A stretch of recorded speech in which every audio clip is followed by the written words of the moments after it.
Hallelujah. और इसके लिए बहुत जरूरी है हमें प्रभु में ABCD। हालेलुया।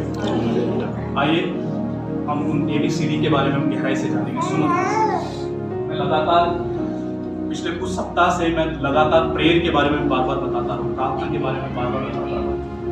कई सारे लोग बोलते हैं, कहते हैं कि प्रभु को तो पता है हम बिजी होते हैं, व्यस्त होते हैं, इसलिए प्रेयर प्रभु को तो पता है। ध्यान से सुनना, आप प्रार्थना करके कोई प्रभु का एहसान नहीं करते, ना मैं प्रार्थना करके प्रभु का एहसान। उसने पता प्रेयर प्रार्थना करने के लिए बोला क्यों है? उसने बोला कि तुम प्रार्थना करो कि तुम परीक्षा में ना। इसमें उसने कुछ ऐड ही नहीं किया, इसमें उसने कुछ बोला ही नहीं कि तुम बिजी हो तो प्रेयर मत करना, तुम बिजी मत हो तो प्रेयर कर लेना। समझ आ रही क्या बात है? उसने बोला कि तुम परीक्षा में मत पढ़ो, इसलिए क्या करो, अपने फायदे की बात नहीं कर रहा। वो ये नहीं कह रहा कि, उसने ये नहीं बोला कि जब तुम व्यस्त हो तो प्रेयर मत करना, जब तुम व्यस्त ना हो तो प्रेयर कर लेना। उसने बोला प्रेयर करो, प्रार्थना करो कि तुम परीक्षा में ना पढ़ो। अब सवाल ये उठता है कि हम परीक्षा में पढ़ते कैसे? मैं इस बात की गहराई में मैं जाना चाहता हूँ, मैं आपको बताना चाहता हूँ परीक्षा में पढ़ते कैसे। बाइबल में रोमियो 6वें अध्याय में ऐसा लिखा हुआ है, रोमियो 6वें अध्याय में ऐसा लिखा हुआ है, लिखा है कि तुम्हारा जो पुराना मनुष्यत्व है वो यीशु के साथ क्रूस पे क्या किया जा चुका है? गाड़ा जा चुका है। कहते तुम पाप के लिए क्या कर चुके हो? मर चुके हो। कहते जब तुम पाप के लिए मर चुके हो तो तुम पाप कैसे कर सकते हो? ऐसा लिखा हुआ, ठीक है। उदाहरण के लिए मान के चलिए कोई भी व्यक्ति है जो मर गया, ठीक है, मरा हुआ व्यक्ति देखा होगा, लाश देखी होगी, डेड मैन देखा होगा, ठीक है। अब उसको जाके गालियां देगा, क्या हुआ है? मरा। उसको उसकी बुराई कर लो पीछे से, क्या हुआ है? उसको उस पर पड़ेगा क्या? जो उसके बारे में अच्छा हुआ, मर गया, पीता था, खाता था, उसके बारे में कुछ बोलो, कुछ करेगा क्या? इसको क्या हो चुका है? कहते हैं कि तुम ऐसे ही पाप के लिए क्या हो चुके हो? मर चुके हो। पाप के लिए क्या हो चुके हो? मर चुके हो। क्या बोल देते हैं ना कि फलाने को बोल देना मेरा तो मर गया मतलब उससे मेरा कनेक्शन क्या हो गया? खत्म हो गया। वहां पे प्रेरित पौलुस ये कह रहा है जब तुम पाप के लिए मर गए तो तुम्हारा कनेक्शन क्या हो गया? कट हो गया। जो अब ये सत्य तो हम बाइबल में पढ़ते हैं, रोमियो 6वां अध्याय आता है, आप में से बहुतों ने अगर बाइबल से प्यार करते तो आपने पढ़ा होगा रोमियो 6वां अध्याय, पढ़ा या नहीं पढ़ा? हालेलुया। क्या लिखा है? तुम पाप के लिए मर गए, तुम्हारा पाप से कनेक्शन कट हो गया। पर हम कई बार देखते हैं हमारे अनुभव में ये चीज नजर नहीं आती, हमारे एक्सपीरियंस में ये चीज नजर नहीं आती।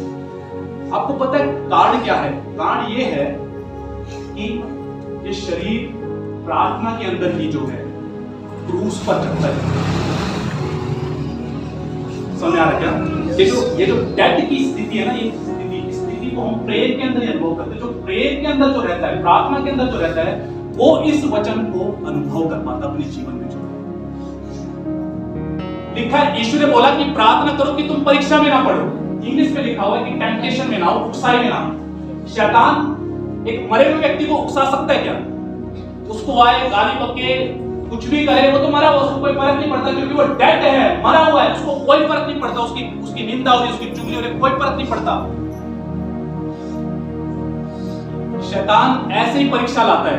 आप मुंह से गालियां निकालें, आपको उकसाया जाए, आप क्षमा ना करें, आप माफ ना करें, आप और कुछ गलत बातों में फंस जाएं। लेकिन इस चीज को वही व्यक्ति अनुभव कर सकता है। प्रार्थना वो स्थान है जहां पर आपका और मेरा शरीर क्रूस के ऊपर आत्मिक नियंत्रण करता है। समझ आ रही क्या बात? प्रार्थना वो स्थान है। जो प्रेयर करने वाले वो ज्यादा समझ पाएंगे, जो नहीं करते वो इतना गहराई से नहीं समझ पाएंगे इस बात को। लेकिन मैं आपको बताना चाहता हूँ, प्रार्थना वो स्थान है जहां पर आप इस वचन को अनुभव करते हैं। जब आप प्रेयर के अंदर होते हैं, जब आप प्रार्थना करते हैं, जब आप डेली आपका प्रेयर लाइफ, आप इतनी आसानी से हालेलुया। आपके सामने अगर मान के चलो आपके सामने किसी ने आके कुछ बता भी दिया कि तेरे बारे में ऐसा ऐसा चल रहा था, आप इग्नोर कर देंगे, आपको फर्क नहीं पड़ेगा। आप प्रेयर में समय बिता के आए हैं, आपने शरीर को क्रूस पे चढ़ा के आए हैं, जो है हालेलुया, शरीर को मरा हुआ, आपको कोई फर्क नहीं पड़ता। जो आपको गालियां दी जाएगी, आप प्रेयर में रहने वाले बंदे हैं, आपको कोई फर्क नहीं पड़ेगा, क्योंकि आपको अपने शरीर को क्रूस पे चढ़ा के आए हैं प्रेयर के अंदर। तो इसलिए यीशु ने बोला प्रार्थना करो कि तुम परीक्षा में ना पड़ो।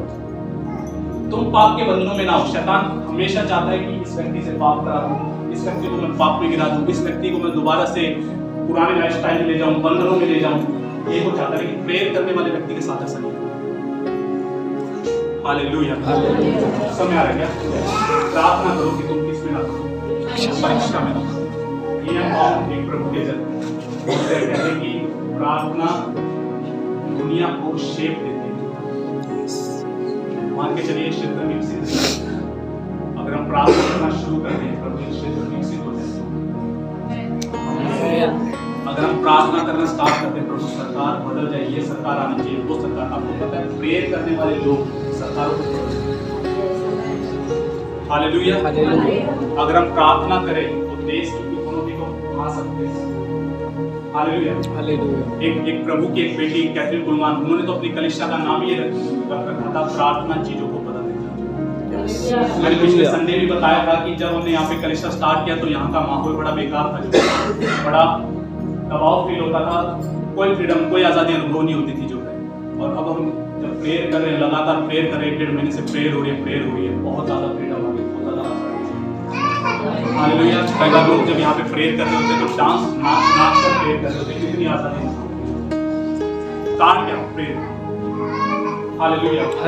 समझ आ रहा है क्या? बिना प्रेयर के लाइफ की, बिना प्रेयर लाइफ की आपका सत्य कभी नहीं। आप उसे सत्य करेंगे, आप उन्हीं सेम चीजों से लड़ते रहेंगे। आप देखेंगे 1 साल हो गया, 2 साल हो गया, 3 साल हो गया, मैं तो उन्हीं बातों में फंसा पड़ा हूँ, मैं तो उन्हीं बातों में फंसी हुई हूँ, मैं कहीं बाहर नहीं आ पा रहा। ऐसा आपको कई बार ऐसा लगेगा कि साइकिल घूम रही है, जो साइकिल का पहिया घूमता है, इसी तरीके से आपको आपका जीवन लगेगा कि मैं तो वही चक्कर लगाए जा रहा हूँ बार-बार, मैं तो कहीं जा ही नहीं रहा हूँ, मेरी जिंदगी ऐसी है, कहीं नहीं जा रही है। कारण क्या है? Prayer life. हालेलुया। सुनो, जिनका आधा घंटा प्रेयर लाइफ है वो 1 घंटे में लेके जाइए। जिम वाले के पास जाते हैं तो जिम वाला ये बोलता है, कहता है कि आपकी आधा घंटा की एक्सरसाइज ज्यादा प्रभावशाली होगी। आधा घंटा कौन सी?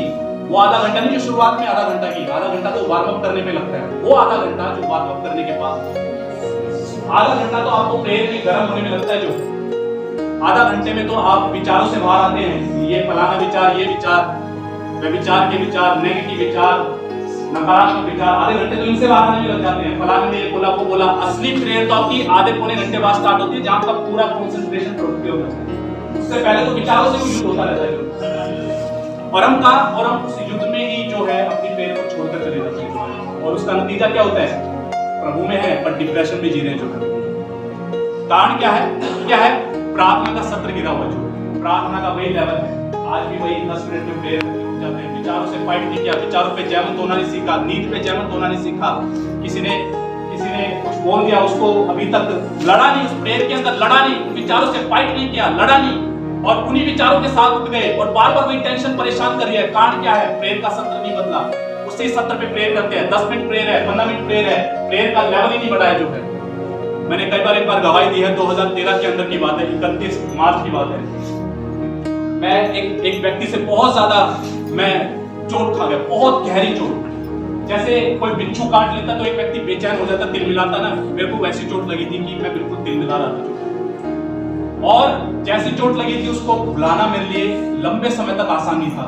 मैं अपने कमरे में गया, मैं प्रेयर में गया, और मैंने डिसाइड कर लिया था कि जब तक ये विचार हारेगा नहीं, मैं उठूंगा नहीं।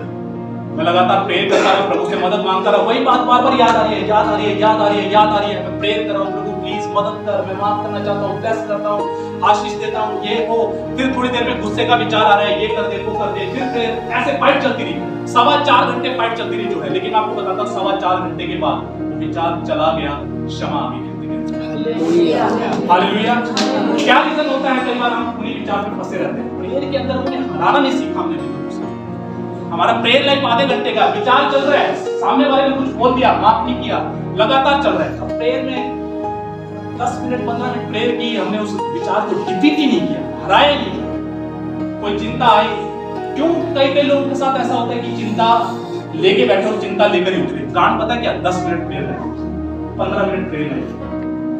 विचार पवित्र आत्मा को अनुमति तो देते कम से कम कि उस विचार को वो आपकी आत्मता में लेकर आता। आपने अनुमति नहीं दी, आपने पवित्र आत्मा को मौका ही नहीं दिया। आप पवित्र आत्मा के साथ बैठते तो डॉक्टर के साथ बैठते ना, तो डॉक्टर बोलता बेटा थोड़ी तसल्ली रख, मैं तेरा इलाज करूंगा, मैं तेरी भावना का इलाज करूंगा मैं। पर हमारा क्या है? अरे डॉक्टर साहब कोई ऐसी गोली दे दो ना जो खाते ही आराम हो जाए लोग। डॉक्टर, लेकिन ये डॉक्टर थोड़ा ऐसा भाई पेशेंस फुल भी बनाना चाहता है, थोड़ा धीरजफुल बनाना चाहता है, इसलिए आराम से काम करता है जो है। पर हमारे अंदर धीरज नहीं है, 15 मिनट तक बैठे और कोई आराधना नहीं, कोई वर्शिप नहीं, प्रभु ये कर दे वो कर दे। अरे कोई नहीं, प्रभु तो अपना ही अटैक है, पापा है हमारा, कौन सा नाराज होगा? अरे नाराज नहीं होगा, उसने बोला प्रेयर करोगे तुम परीक्षा में। हालेलुया।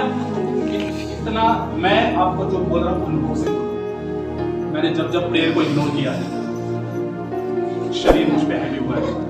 जब जब प्रेयर इग्नोर किया, जब जब मैंने इसको देखा